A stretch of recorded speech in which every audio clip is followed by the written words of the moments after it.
तो दोस्तों आज की वीडियो हम बात करने वाले हैं join Indian navy. Indian navy का रिजल्ट अब तक क्यों नहीं आ रहा है और रिजल्ट आने की संभावना कब तक है और मतलब रिजल्ट ये कब तक आ सकता है। और जिस तारीख को हम बताने वाले हैं उसी तारीख को आप लोगों का रिजल्ट आने वाला है 100% गारंटी के साथ। और रिजल्ट की भी भाई क्या ही कहें, आप लोगों का एग्ज़ाम 14-15 मई को हुआ था। जिस कंपनी में एग्ज़ाम कराया है एसएससी ने जॉइन इंडियन नेवी का, उसने बोला था आपका रिजल्ट मई या जून में दे देंगे। मई या जून क्या बोला था, 14-15 तारीख को आपका एग्ज़ाम हुआ और बोल रहे हैं नोटिफिकेशन में 14 या 15 मई या जून में आपका रिजल्ट दे देंगे। लेकिन हमने कहा कि मई में आप लोगों का रिजल्ट नहीं आ सकता। चलिए मई में तो मान लिया कि मई में नहीं आया, लेकिन भाई जून में तो रिजल्ट आपका आ ही जाना चाहिए था, लेकिन उन्होंने जून में भी नहीं दिया। उसके बाद जब लड़कों ने भाई पीएमओ ऑफिस यानी कि प्रधानमंत्री ऑफिस पर जब आप लोगों ने बहुत ही ज़्यादा मेल करा, बहुत ही ज़्यादा कंप्लेंट की, उसके बाद मैसेज आया कि आपका रिजल्ट जून के बाद जुलाई में आएगा।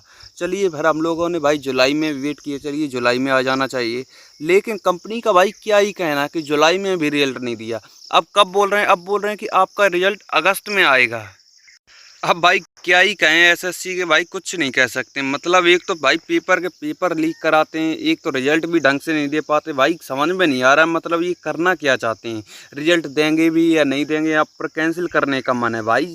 रिजल्ट भाई लड़के बहुत ही ज़्यादा परेशान हो रहे हैं, क्योंकि रिजल्ट के लिए ऐसा होता है क्योंकि सेकंड फेज़ की भी तैयारी करनी है। अगर आप लोग रिजल्ट ही तब देंगे फिर सेकंड फेज़ भी तुरंत आप लोग ले लेंगे तो भाई ऐसे कैसे चलेगा। क्योंकि फर्स्ट फेज़ का एग्ज़ाम कराया एसएससी ने, तो एसएससी का क्या भरोसा है, क्या पता उसी दिन दे, उसी महीने में दे जब फेज़ 2 हो।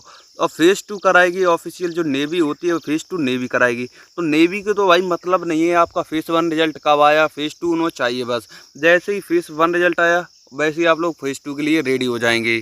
और भाई मेन चीज़ होती है इसमें कट ऑफ जो है आप लोगों की फाइनल कट ऑफ फेज़ 2 के हिसाब से लगती है। अगर आपने फेज़ 1 में चाहे जितना भी अच्छा स्कोर कर रही है, लेकिन फेज़ 2 में अगर आपने अच्छा स्कोर नहीं कर पाया तो कोई लाभ नहीं रहने वाला। इसलिए अगर आपको लगता है कि फेज़ 1 हमारा कंप्लीट हो जाएगा, फेज़ 1 हम पास कर लेंगे, तो आपको भाई मेरे हिसाब से आप लोगों को भाई फेज़ 2 की तैयारी में लग जाना चाहिए। क्योंकि फेज़ 2 में भाई बहुत तगड़ी तैयारी चाहिए। अगर आप लोग ये समझिए, कम से कम की बात कर रहा हूँ, 50 में से फेज़ 2 की बात कर रहा हूँ, कम से कम भाई 35 प्लस का टारगेट रखना चाहिए, तब यहाँ पर भाई आप लोगों का फाइनल सिलेक्शन हो पाएगा। जैसे कि आपने अभी एयरफोर्स का जो रिजल्ट आया था, हर बार आपकी कट ऑफ फर्स्ट फेज़ की कितनी जाती थी, 29 या 30, लेकिन इस बार देखिए एमआर की कट ऑफ भाई 38 कट ऑफ यहाँ पर रख दी गई। गजब है यार भाई। और इस बार एयरफोर्स का भी रिजल्ट बहुत ही ज़्यादा लेट किया गया था इसलिए। और मुझे लग रहा है कि इस बार भी नेवी की भी कट ऑफ आपकी बहुत ज़्यादा हाई जाने वाली है, क्योंकि इतना भाई लेट, इतना लेट आज तक के नेवी के इतिहास में देखा जाए इतना रिजल्ट कभी भी लेट नहीं हुआ। इसलिए पहले जो लगता था कि फेज़ 1 कम जिसके भी 25 प्लस स्कोर है, यानी कि 25 जो ज़्यादा नंबर हैं, उसका यहाँ पर फेज़ 1 क्लियर हो जाएगा। लेकिन अब मुझे तो भाई ऐसा लगता है कि इसकी कट ऑफ भी एयरफोर्स की तरह बहुत ज़्यादा हाई जाने वाली है। मुझे तो ऐसा लगता है इसमें कहीं कंच भंडभोर ना हो गया हो भाई, क्योंकि एयरफोर्स की भी इतनी ज़्यादा कट ऑफ जाने का मतलब सीधा सीधा होता है यहाँ पर कोई ना कोई गड़बड़ी ज़रूर हुई होगी। तो भाई मुझे भी लगता है कि नेवी में भी कुछ ऐसा भंडभोर हो सकता है। तो नेवी पहले लगता था कि 25 प्लस पर यहाँ पर आराम से फर्स्ट फेज़ क्लियर हो जाएगा, लेकिन अब भाई मुझे नहीं लगता कि 25 पर यहाँ पर होने वाला। कम से कम की बात कर रहा हूँ तो यहाँ पर 30 प्लस तो होना चाहिए।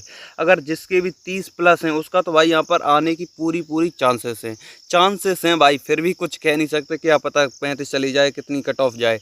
लेकिन भाई 25 वालों का तो यहाँ पर भाई संकट रहने वाला है। अब सीधी बात बता रहा हूँ भाई, 25 वालों का यहाँ पर थोड़ा सा संकट रहने वाला है। क्योंकि भाई ये समझिए एसएससी जिस भी एग्ज़ाम में घुसती है उसका यहाँ पर भंडा बोर भाई निश्चित हो जाता है, ये समझिए भाई। तो मुझे तो लगता है कि 25 वालों का यहाँ पर थोड़े से कम चांसेस रहने वाले हैं। लेकिन अगर आपका 30 प्लस स्कोर है तो आप लोग भाई फेज़ 2 की तैयारी में लगे रहिए। और फेज़ 2 के भाई अगर आप लोग अभी से तैयारी करेंगे तभी भाई फेज़ 2 में अच्छा स्कोर कर पाएंगे। और मेन चीज़ होती है फेज़ 2 जो है फाइनल कट ऑफ फेज़ 2 से ही आपकी लगती है। जितना स्कोर आप लोग फेज़ 2 में कर लेंगे उसी के हिसाब से आपकी भाई कट ऑफ लगेगी। अगर आपने फेज़ 2 में 35 प्लस कर लिया या 35 तक पहुंच गए तो ये समझिए आपका 100% हो जाएगा। कम से कम 35 तो यहाँ पर होने ही चाहिए। अगर आप लोग इस बार की तरह सोच रहे हैं कि इस बार की तरह आपकी कट ऑफ 22, 23 या 25 तक जाने वाली है, तो भाई ऐसा आप लोग बहुत गलत सोच रहे हैं। क्योंकि इस बार भाई एसएससी आपका एग्ज़ाम कराने वाली है, तो भाई थोड़ा सा संभल के रहना। तो भाई इसके बाद कट ऑफ भी आपकी बहुत ज़्यादा हाई जाने वाली है। इतनी लेट भाई, क्योंकि नेवी का ये इतिहास रहा है कि जब भी नेवी बताती है इस तारीख को इस महीने में हम रिजल्ट देंगे, तो भाई वो रिजल्ट देती थी। लेकिन ये पहली बार है कि इतनी ज़्यादा लेट, इतनी ज़्यादा लेट। जब भी पीएमओ पर ऑफिस करो, coming soon result, coming soon result, आने वाला भाई, लेकिन रिजल्ट अब तक नहीं आ पाए। लेकिन भाई कब तक आएगा रिजल्ट, कब तक भाई स्टूडेंट इंतजार करें। और आपको क्या भाई, आपका अगर 30+ स्कोर है तो भाई आप लोग सेकंड फेज़ की तैयारी में लग जाइए, आपको कोई नहीं रोक सकता। लेकिन जो मैंने पहले बोला था कि 25 वाले सेफ़ हैं, लेकिन 25 वालों पर मुझे भाई थोड़ा सा डाउट लग रहा है कि हो सकता है, नहीं भी हो सकता है। देखते हैं क्या होता है। और आपको क्या लगता है, अपनी राय एक बार कमेंट बॉक्स में ज़रूर बताइए कि इस बार नेवी की कट ऑफ फर्स्ट फेज़ की कितनी जाने वाली है। और अगर कोई डाउट हो तो कमेंट बॉक्स में पूछ सकते हैं। और अगर वीडियो अच्छी लगे एक बार लाइक करें, चैनल को सब्सक्राइब करें। मिलते हैं दूसरी वीडियो में, तब तक के लिए बाय बाय। जय हिंद, जय भारत।